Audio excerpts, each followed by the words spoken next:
Hello bachcho, welcome to Viptamine channel. So this is the second lecture on MCQ series for class 10 standard students of CBSE board for board examination 2024.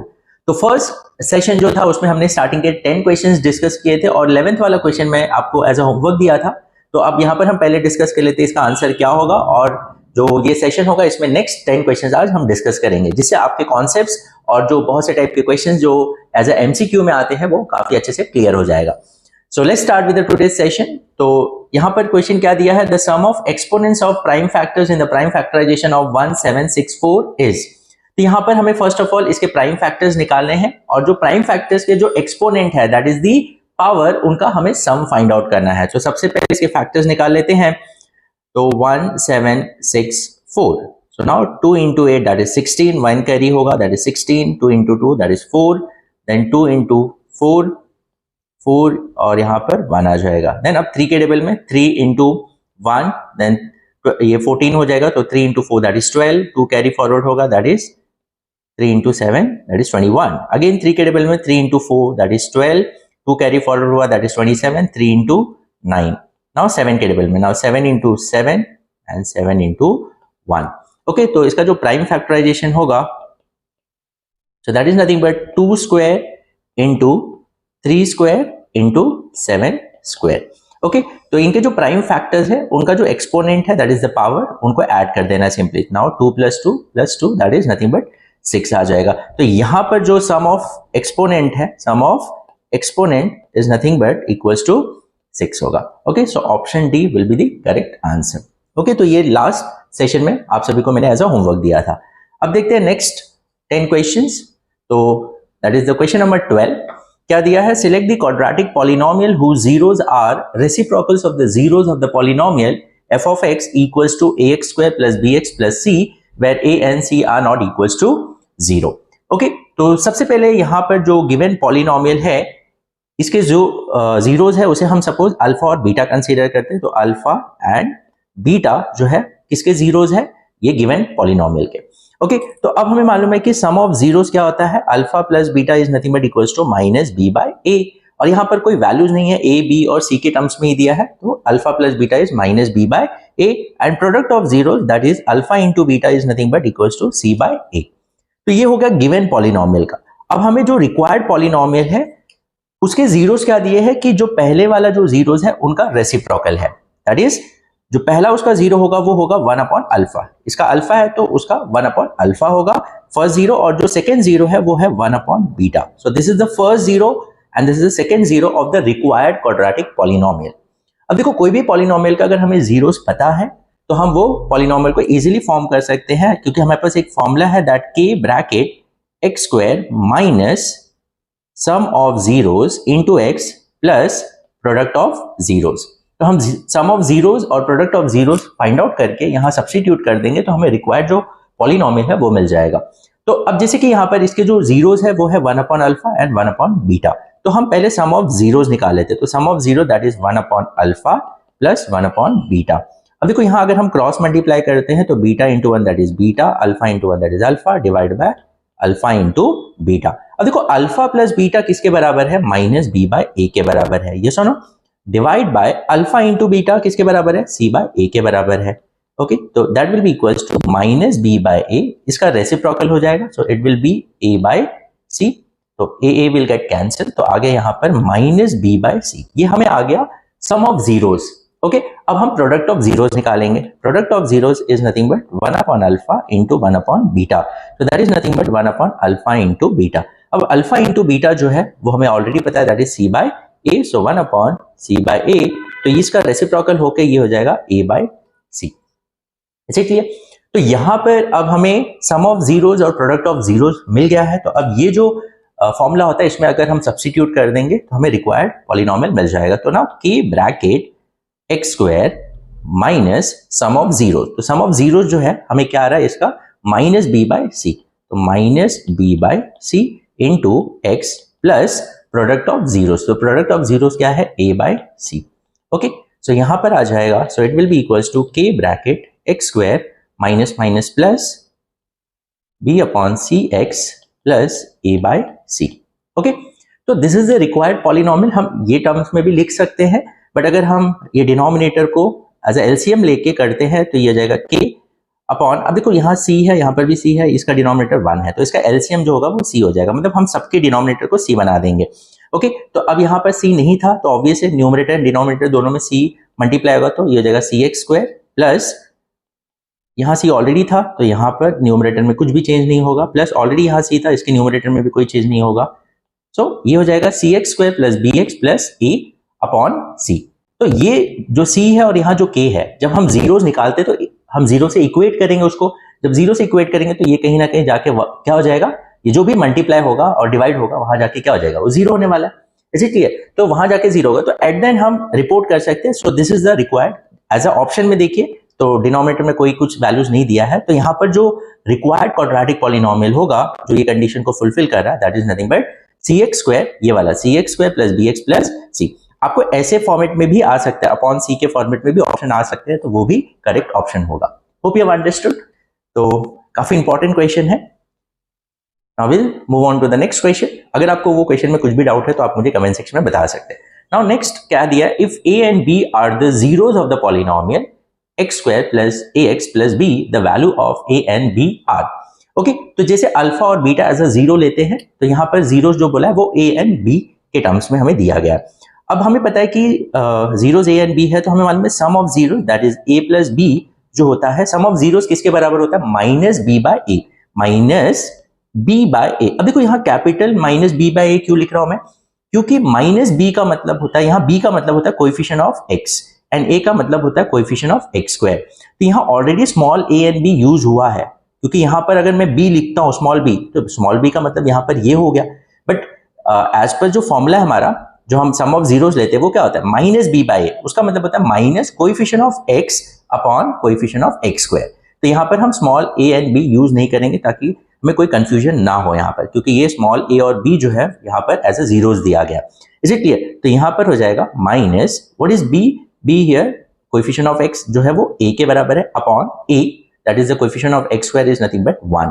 तो a plus b is equals to minus a by 1 that is nothing but a plus b equals to minus a। Is it clear? तो minus a को यहाँ लेके आएंगे तो ये हो जाएगा a प्लस a हो जाएगा, प्लस a इधर होगा तो 2a is equals to b को वहां ट्रांसफर तो माइनस b।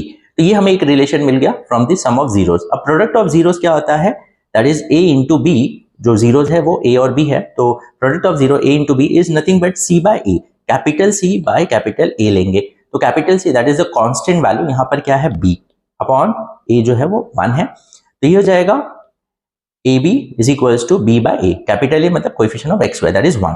अब यहाँ पर क्रॉस मल्टीप्लाई है तो ऑब्वियस यही आएगा, तो ab is equals to b, तो ये b और ये b कैंसिल हो गया, तो a इज इक्वल्स टू आ गया 1, यस यहाँ कैंसिल, और मतलब हमने डिवाइड किया दोनों साइड b से, तो obvious a is equals to यहाँ क्या बचेगा 1, तो a का वैल्यू जो हो गया वो 1 आ गया।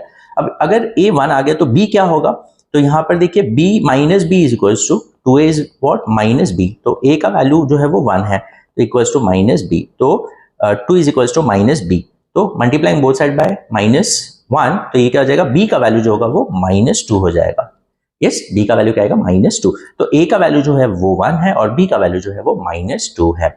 ओके, तो यहाँ पर कौन सा ऑप्शन आएगा, b is -2 and a is 1, 1 2 1 2, ये दोनों ही ऑप्शन सेम दिया, मतलब कहीं ना कहीं यहाँ पर टाइपिंग मिस्टेक होगा, तो सपोज यहाँ अगर ये -2 दिया और a का वैल्यू 1 दिया तो ये ऑप्शन लेंगे, तो ऑप्शन जो होगा वो a is 1 and b is -2. Hope you have understood. Now we'll move on to the next question. Okay, so the next question here is, that is question number 14. The perimeters of two similar triangles are 25 centimeter and 15 centimeter respectively. If one side of the first triangle is 9 centimeter, then the corresponding side of the second triangle is. अब देखो ये question समझने के लिए हमें एक theorem पता होना चाहिए, that is theorem on equal ratios. अगर आपको ये थ्योरम पता है तो आप इजीली ये क्वेश्चन को सॉल्व कर सकते हैं। यस, आपके टेक्स्ट बुक में ये थ्योरम नहीं दिया गया, बट आपको मैं एक्सप्लेन कर देता हूं, तो आपको जब भी ऐसा अगर टाइप का क्वेश्चन आ जाता है तो आप इसे इजीली सॉल्व कर सकते हैं। तो थ्योरम ऑन इक्वल रेशियो क्या बोलता है कि जब 2 रेशियो 3 रेशियो या 4 रेशियो अगर इक्वल है, फॉर एग्जाम्पल अगर मैं लेता हूँ 10/20 is equal to 30/60 is equals to 40/80। yes, अब देखिए ये सारे रेशियोज क्या है, इक्वल है। दिस इज ऑल्सो 1/2, ये भी 1/2 के बराबर आएगा, ये भी 1/2 के बराबर आएगा जब हम इसको सिंप्लीफाई करेंगे। तो ये सारे रेशियोज क्या है, इक्वल है। अब अगर सारे रेशियोज अगर इक्वल होते हैं तो अगर मैं सबके न्यूमरेटर को ऐड कर दूं, सबके डिनोमिनेटर को भी ऐड कर दूं, तो जो नया रेशियो बनेगा वो भी इन रेशियोज के बराबर ही होगा। जैसे एक एग्जांपल देखो, यहाँ पर 10, 30 प्लस 40 सबके न्यूमरेटर को ऐड कर दिया, डिवाइड बाय सबके डिनोमिनेटर को 20 प्लस 60 प्लस 80। देखो ये क्या आ जाएगा, 40 plus 40 that is 80 divide by ये हो गया 80 प्लस 80 दैट इज 160। अब देखो इसको भी कैंसिल आउट करेंगे तो ये भी किसके बराबर होगा, 1/2 के बराबर ही होगा, जो ये सारे रेशियोज है। इसे क्लियर, इन सबको आप ऐड करेंगे न्यूमरेटर और डिनोमिनेटर को, जो रेशियो आएगा वो भी इन सब रेशियोज के बराबर ही होगा। इनको सब्ट्रैक्ट करोगे तो भी वो होगा। तो यहाँ पर वैसे हमें सब्ट्रैक्शन वाला पार्ट यूज नहीं करना, एडिशन वाला ही पार्ट यूज करना, तो जस्ट मैंने आपको कॉन्सेप्ट बता दिया। इसे क्लियर। तो अब यहाँ पर देखो, जब दो ट्राइंगल सिमिलर होते हैं, जैसे दो ट्राइंगल अगर हम सिमिलर लेते हैं, that is triangle ABC is similar to triangle PQR। अब अगर ये दोनों ही ट्राइंगल सिमिलर तो हमें पता है कि इनके जो साइड्स होंगे वो प्रोपोर्शन में, that is AB upon PQ will be equals to BC upon QR will be equals to AC upon PR। ये सुनो, अब अगर ये सारे रेशियोज इक्वल है तो अगर इन सब रेशियोज के न्यूमरेटर और डिनोमिनेटर को ऐड करेंगे तो उनके बराबर ही होगा, ये रेशियोज के बराबर ही होगा। इसका मतलब AB plus BC plus AC upon PQ plus QR plus PR। Is it clear? अब AB plus BC plus AC का मतलब क्या होता है, that is the sum of all sides. इसका मतलब ये क्या हो गया, ये पेरीमीटर बन गया कि नहीं ऑफ ट्राइंगल ABC। ये भी क्या हो गया, पेरीमीटर ऑफ ट्राइंगल PQR। ये सुनो, इसका मतलब मैं बोल सकता हूँ perimeter of the first triangle divide by perimeter of the second triangle. तो जो हमें दिया है, देखिए फर्स्ट ट्राइंगल का पेरीमीटर कितना दिया है 25, और दूसरा जो ट्राइंगल है उसका पेरीमीटर हमें दिया है 15। Is it clear? अब हमें बोला है कि if one side of the triangle is 9 centimetre, उसका जो करस्पॉन्डिंग साइड है वो हमें निकालना है। तो इसमें से कोई भी साइड्स का वैल्यू हो सकता है। तो अगर ये रेशियो सपोज AB अगर कितना है 9 है, तो उसका करस्पॉन्डिंग जो साइड है वो PQ हमें कैलकुलेट करना है। इसमें से हम कोई भी साइड ले सकते हैं। Is it clear? तो अब ऑब्वियस है ये जो रेशियोज होंगे सब किसके बराबर होंगे, P1 अपॉन P2 के ही बराबर होंगे। ये सर मैंने आपको जैसे एग्जाम्पल बताया। तो यहाँ पर 25/15 जो रेशियो आ रहा है वो इन सब रेशियोज के बराबर ही होगा। तो इसमें से कोई भी हम साइड ले लेते हैं। सपोज AB 9 है, अगर AB 9 है तो PQ उसका जो करस्पॉन्डिंग साइड है सेकेंड ट्राइंगल का साइड, वो हमें फाइंड आउट करना है। Is it clear? तो ये क्या हो जाएगा, 9 upon PQ is equal to 25/15। 25/15। Now 5 into 5, 5 into 3। Is it clear? And और कुछ कैंसिल आउट होगा नहीं। अब अगर हम क्रॉस मल्टीप्लाई करते हैं तो ये हो जाएगा PQ इज इक्वल टू, इधर PQ इधर आ गया, now 9 into 3, 9 into 3 divide by 5। Is it clear? So it is nothing but 27 divide by 5। Now 5 into 1, 5 into 5 that is 25, 2 carry हुआ, पॉइंट लेंगे तो दैट इज 5 into 4। तो इसका आंसर आएगा 5.4। तो जो करस्पॉन्डिंग साइड होगा उसका लेंथ होगा 5.4 centimetre. Hope you have understood. तो आपको हमेशा ये याद रखना है कि जो साइड्स का रेशियो आता है that is they are in proportion, it is also equal to the ratio of the corresponding what we say perimeters. दोनों ही ट्रायंगल्स का जो पेरीमीटर होगा उनके रेशियो के ही बराबर होगा। समझ में आया? तो होप ये कॉन्सेप्ट समझ में आ गया आप सभी को। Now the next question here is the ratio in which the x axis divides the line segment joining this two points. अब देखो दो पॉइंट्स हमें दिया है, दैट इज ए जो है वो दिया है 3,6 और B जो है दैट इज गिवन एज 12,-3। अब इसको एक्स एक्सिस जो इसको डिवाइड कर रहा है, एक्स एक्सिस डिवाइड कर रहा है, तो इसका हमें रेशियो निकालना है। एक्स एक्सिस कौन से रेशियो में इसको डिवाइड कर रहा है, अब वो हमें रेशियो कैलकुलेट। अब सपोज ये एक्स एक्सिस जो है, सॉरी यहाँ पर इंटरसेक्ट कर रहा है। अब यहाँ पर इंटरसेक्ट जब करेगा तो एक्स एक्सिस इंटरसेक्ट करेगा तो ऑब्वियस है उसका एक्स कोऑर्डिनेट कुछ तो भी होगा। सपोज उसको एक्स मान लिया और उसका वाई कोऑर्डिनेट तो 0 होगा। ये सुनो, उसका क्या होगा, वाई कोऑर्डिनेट 0 होगा। हाँ, ये जो भी पॉइंट एक्स एक्सिस पे लाई करता है उसका कुछ तो भी एक्स कोऑर्डिनेट होगा, लेकिन उसका वाई कोऑर्डिनेट क्या होगा, हमेशा 0 होगा। यस, बिकॉज वो एक्स एक्सिस पे लाई कर रहा है। तो अब हमें यहाँ पर रेशियो निकालना है। अब हमें मालूम है कि रेशियो निकालने के लिए मुझे एक भी अगर कोऑर्डिनेट मिल जाता है दोनों में से, एक्स कोऑर्डिनेट या वाई कोऑर्डिनेट, तो हम इजीली उसका रेशियो फाइंड आउट कर सकते हैं। तो यहाँ वाई कोऑर्डिनेट हमें पता चल गया, इट इज नथिंग बट 0 के बराबर है। अब हम बोलते हैं it is dividing in the ratio of m/n। तो m/n के रेशियो में डिवाइड करें तो अब हमें पता है कि जो y कोऑर्डिनेट होगा, ये पॉइंट का, वो किसके बराबर होता है, my2 plus ny1 divide by m plus n, yes और नो, यस। तो y कोऑर्डिनेट क्या है यहाँ पर, 0, yes it is 0 is equal to m तो हमें ये रेशियो फाइंड है y2, तो y2 जो है यहाँ पर b का जो कोऑर्डिनेट है, तो y2 क्या है यहाँ पर -3, yes y2 is -3 plus n, what is y1, that is 6 divide by m plus n, yes. Cross multiply करेंगे तो 0 into m plus n that will become 0, ये तो हो गया 0 is equal to -3m plus 6n, okay. अब यहाँ पर इसको -3m को इधर लाएंगे तो 3m इक्वल्स टू 6n, तो n को इधर ट्रांसपोज कर दो तो m बाय n, और 6 और 3 को यहाँ ट्रांसपोज कर दो 3, तो अब यहाँ पर 3 इंटू 1 3 इंटू 2, तो रेशियो क्या आ रहा है 2/1, दैट इज 2:1। तो कौन से रेशियो में डिवाइड कर रहा है, it is dividing in the ratio of 2:1, understood. तो जब भी हमें रेशियो फाइंड आउट करना है तो उसमें हमें कोई भी एक कोऑर्डिनेट अगर मिल जाता है तो हम इजीली फाइंड आउट कर सकते हैं। तो यहाँ एक्स कोऑर्डिनेट तो हमें मिलेगा नहीं क्योंकि एक्स एक्सिस पे कहाँ कट कर रहा है वो हमें नहीं दिया है, बट एक्स एक्सिस पे कट कर रहा है तो ऑब्वियस है उसका वाई कोऑर्डिनेट क्या होगा, 0 होगा। तो वाई कोऑर्डिनेट 0 है तो वाई कोऑर्डिनेट जो पॉइंट डिवाइड कर रहा है उसका वाई कोऑर्डिनेट का फॉर्मूला क्या था, y is equals to my2 plus ny1 divide by m plus n, is it clear? So this is how we can find out the ratio, hope you have understood. If still you have any doubt ये question में तो आप मुझे comment section में बता सकते हैं। So wow, now will move on to the next question. Next question क्या दिया, the areas of 3 adjacent faces of a rectangular block are 8, 10, 20 square centimetre, then the volume of the rectangular block is. मतलब ये क्या है, देखा जाए तो ये क्यूबॉइड दिया है क्योंकि क्यूबॉइड के जो फेसेस होते हैं वो रेक्टेंगुलर होते हैं। अब देखो ये जो क्यूबॉइड है, suppose this is a given cuboid,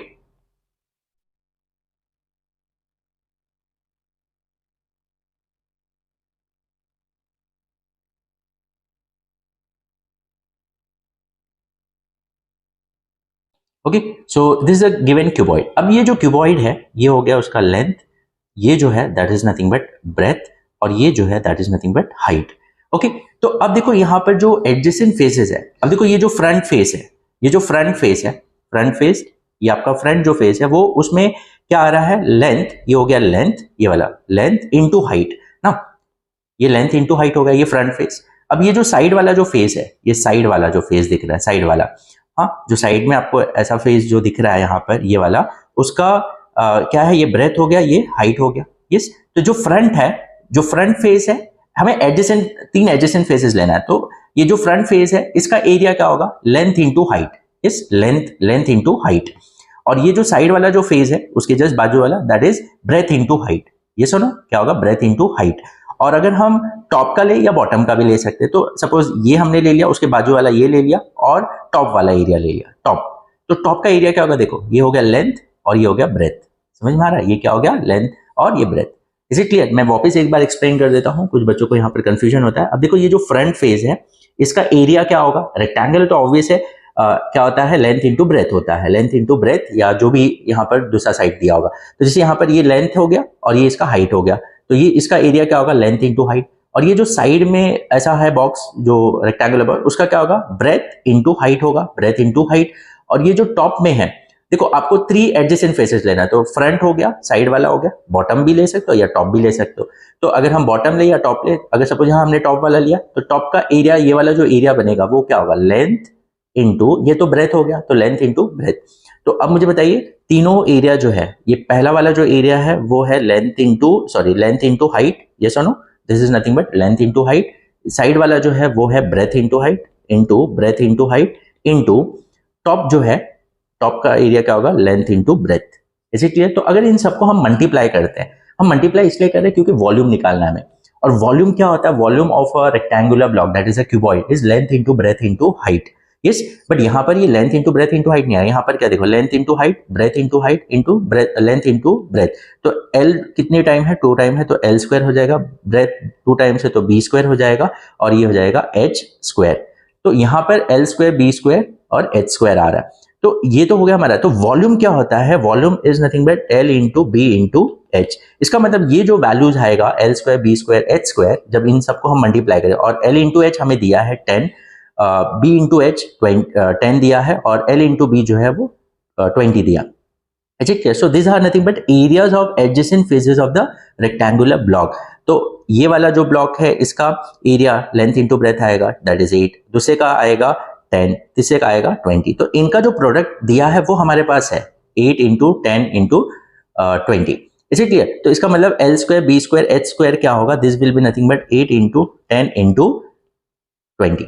is it clear? तो ये हो गया L square B square H square is equal to this. तो ये कितना आएगा 8 इंटू दैट इज 80 और ये 16, तो 1600 आ गया। कितना आ रहा है 1600। बट हमें क्या चाहिए L into B into H चाहिए, तो इनका स्क्वायर रूट ले लेंगे। जब स्क्वायर रूट लोगे तो L square B square H square will be square root of 1600। So ये हो जाएगा L B H equals to 1600 that is 40। तो यहाँ पर जो वॉल्यूम आएगा that will be 40 centimetre cube आएगा। क्या आएगा 40 सेंटीमीटर क्यूब।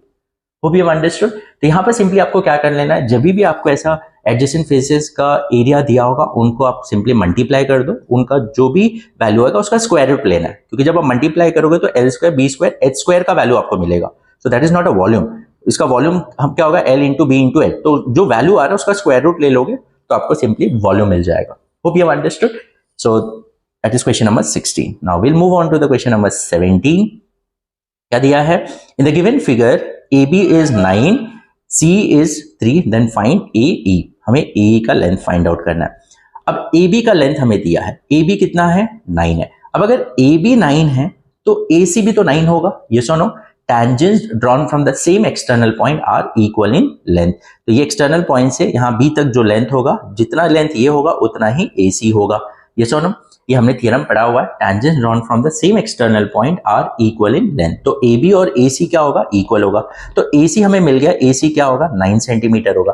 बट मुझे AE कैलकुलेट करना है। तो AE क्या है, AE यहाँ पर क्या आएगा, AE is nothing but AC में से हम C माइनस कर देंगे, AC में से हम C माइनस करें तो AC तो 9 आया और C जो है हमें 3 दिया है। So it will be nothing but 6 centimetre.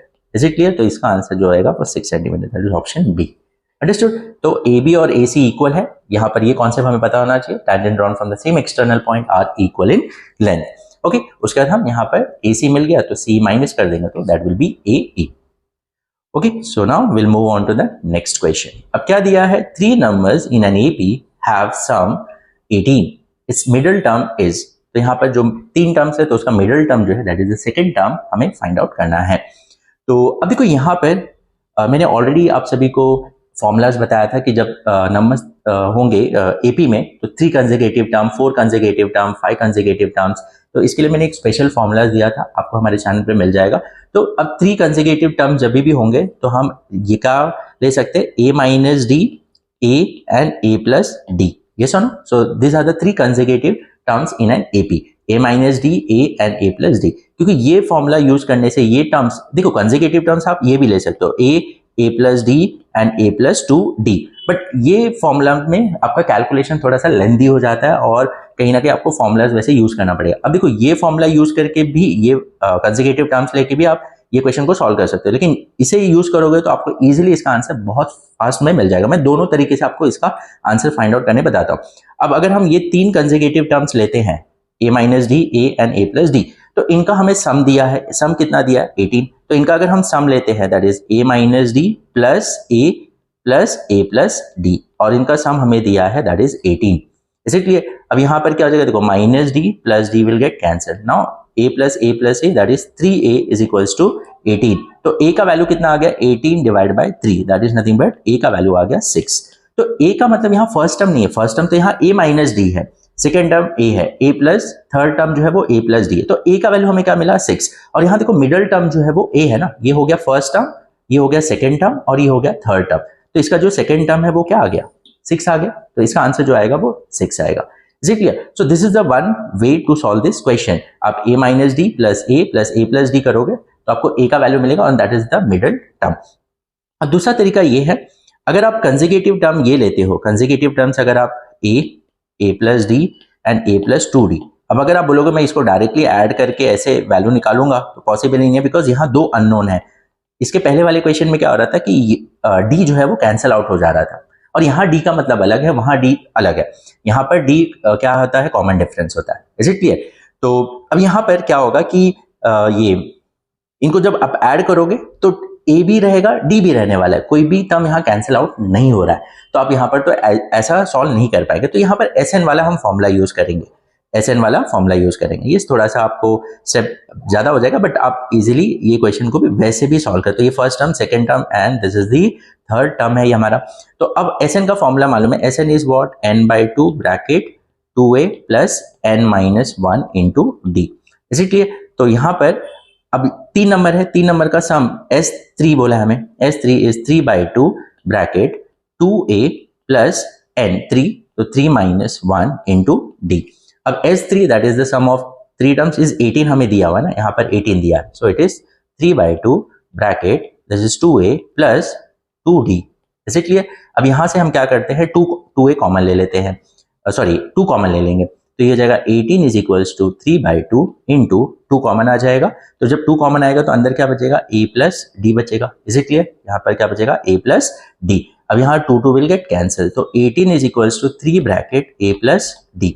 अब ये 3 को यहाँ ट्रांसफर, तो 18/3 is equals to a plus D, तो दैट इज नथिंग बट 6। तो a प्लस डी क्या आ रहा है, हमें 6 आ रहा है, और a प्लस डी ही तो जो है वो सेकेंड टर्म है, फर्स्ट टर्म है a, फिर a plus D second term है, थर्ड टर्म है a प्लस 2d, बट हमें मिडिल टर्म निकालने बोला ना, तो मिडिल टर्म तो a प्लस डी है, तो a प्लस डी क्या आ रहा है वैल्यू, यहाँ पर 6 आ रहा है। इज इट क्लियर, तो इसका आंसर जो होगा वो 6 होगा। Hope you have understood. If still you have any doubt, मैंने आपको दोनों मेथड बता दिया। पहला मेथड बहुत इजी है, उसमें जस्ट ऐड करेंगे, डायरेक्टली आपको a मिल जाएगा, that is your middle term. Okay, now we'll move on to the next question. Find the total surface area of a solid open at the top in the given figure. Okay, तो इसका हमें surface area निकालना है, total surface area. अब देखो ऊपर cylinder है, नीचे हेमिस्फीयर है, तो सिलेंडर जो है ऊपर से ओपन है, तो ऑब्वियसली इसका जो कर्व सरफेस एरिया होगा, curve surface area of cylinder लेंगे, बिकॉज वही उसका सरफेस एरिया प्रेजेंट है, क्योंकि टॉप का जो है वो तो ओपन है, नीचे से जो है ये अंदर वाला, ये जो एरिया होगा अंदर, जो नीचे वाला जो सर्कल है वो ओपन है या क्लोज है, उसे हमें कोई लेना है, बिकॉज हमें सरफेस एरिया, बाहर वाला सरफेस एरिया, तो ऑब्वियसली वो भी ओपन ही होगा, तो लेकिन ये हमें सरफेस एरिया, बाहर का सरफेस एरिया फाइंड आउट करना है। तो यहाँ पर हमें टॉप से तो ओपन बोला है, तो हमें इसका just simply curve surface area ले लेना है, दैट इज सिलेंडर का। सिलेंडर का कर्व सरफेस एरिया होता है 2πRh, ओके, प्लस, और ये जो हेमिस्फीयर है, हेमिस्फीयर का भी हमें सिर्फ क्या लेना है, कर्व सरफेस एरिया, क्या लेना है, curve surface area, and curve surface area of hemisphere is 2πr², क्या होता है 2πr², और दोनों का रेडियस जो होगा वो सेम ही होगा। इज इट क्लियर, हाँ, तो यहाँ पर क्या आ जाएगा, 2πr कॉमन आ गया, 2πr कॉमन आ गया, तो अंदर इधर बचा h प्लस 2πr² में से ये, तो इनका जो कर्व सरफेस एरिया आएगा, मतलब इसका टोटल सरफेस एरिया, तो that is the curve surface area of cylinder plus curve surface area of hemisphere. तो curve surface area of cylinder is 2πrh plus curve surface area of hemisphere is 2πr²। जब दोनों को add करेंगे तो यहाँ पर जो चीजें कॉमन होंगी, 2πr कॉमन आ गया, h प्लस r, तो इसका जो आंसर आएगा that is 2πrh plus r, that is option C. Hope you have understood. Now will move on to the next question. How many tangents can a circle have from a point lying inside the circle. देखो ये question मैंने एक video बनाया था, तो इसमें हम 3 condition देखते हैं कि अगर पॉइंट सर्कल पे लाई कर रहा है, तो ये पॉइंट अगर पॉइंट सर्कल के ऊपर लाई कर रहा है, तो वो पॉइंट से कितने टैंजेंट पास हो सकते हैं, एक पॉइंट से एक ही टैंजेंट पास हो सकता है ना, तो यहाँ से एक टैंजेंट जो सर्कल के ऊपर लाई कर रहा है। अब जब सर्कल के बाहर कोई पॉइंट लाई करता है, तो यहाँ से कितने टैंजेंट पास हो सकते हैं टू अ सर्कल, तो ऑब्वियसली दो टैंजेंट, एक ये होगा, एक ये टैंजेंट होगा एक्सटर्नल पॉइंट से। तो हो गया आउटसाइड द सर्कल, अगर पॉइंट है तो वहां से 2 टैंजेंट सर्कल पे बनाया जा सकता है, और सर्कल के ऊपर कोई पॉइंट है तो वो पॉइंट से एक ही टैंजेंट बनाया जा सकता है। और अगर सर्कल के अंदर है, तो सर्कल के अंदर पॉइंट अगर है, वहां से कोई टैंजेंट पास हो सकता है, नहीं पास हो सकता है, बिकॉज टैंजेंट क्या होता है, tangent is nothing but the line segment that join the या touches the circle at just 1 point. तो लेकिन ये लाइन तो दो पॉइंट पे इंटरसेक्ट कर देगा, अगर कोई पॉइंट अंदर है और वहां से कोई लाइन पास हो रहा है, तो वो तो सीकेंट हो जाएगा ना। तो कोई भी पॉइंट जो सर्कल के अंदर है, सर्कल के अंदर कोई भी पॉइंट है, तो वहां से कोई भी टैंजेंट पास नहीं हो सकता। Is it clear? So there will be 0, कोई भी टैंजेंट पास नहीं होगा। ओके, अब क्वेश्चन नंबर 21, ये जो है ये आप सभी लोगों के लिए होमवर्क है। तो यहां तक आज हम सेकेंड सेशन में आज हमने 20 तक क्वेश्चन डिस्कस किया। 21 जो है ये क्वेश्चन आप लोग होमवर्क करेंगे और इसका आंसर आप मुझे कमेंट सेक्शन में बताएंगे। Okay, please comment your answers, ताकि हमें भी पता चले यस आप लोग को चीजें समझ में आ रही है। अगर कुछ प्रॉब्लम आएगा तो वो चीज हम नेक्स्ट सेशन में। तो इसका आंसर हम नेक्स्ट सेशन में डिस्कस करेंगे। Hope you have understood this session. यहाँ पर कोई भी क्वेश्चन में कुछ भी डाउट है आप मुझे कमेंट सेक्शन में बता सकते हैं। एंड मेरा सभी से एक रिक्वेस्ट है, प्लीज लाइक दिस वीडियो अगर आपको अच्छा लगा, और अपने फ्रेंड्स में भी शेयर करिए। इससे हमें एक मोटिवेशन मिलता है, ताकि हमें पता चले ये हम जो बना रहे हैं बच्चों को यूजफुल हो रहा है, तो हम ज्यादा से ज्यादा वीडियोस अपलोड कर सकते हैं। ओके, तो please share among your friends, and इसका आंसर आप मुझे कमेंट सेक्शन में बताएंगे। So we'll meet in the next session. Till then, take care. Bye bye.